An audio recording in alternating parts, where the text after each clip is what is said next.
সমস্ত মশলা বেটে এখানে রেখে দিয়েছি, আর পেঁয়াজ আর টমেটোটাও কুচি করে রেখে দিয়েছি।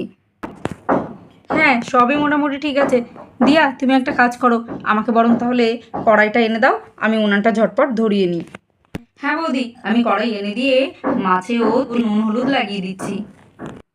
বৌদি, এই যে তোমার কড়াই এনে দিয়েছি, আর এই যে মাছগুলোই আমি ভালো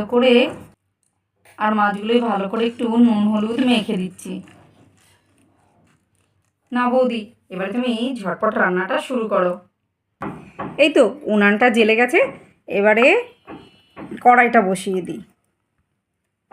ওই দেখো বৌদি, কড়াইটা বসালেই ধোয়া শুরু হলো। আরে দাঁড়াও না, সবে তো উনানটা জ্বেলেছি, একটুও ধোয়া হবে না, একটু বাদে দেখবা খুব ভালো আগুন জ্বলে উনানটায়। আজকে আমরা এখান থেকে কোথাও যাবো না, কিভাবে চিংড়ি মাছের মালাইকারি বানায় আমরা সেটাই দেখবো। আমরা এখান থেকে আর কোথাও যাবো না।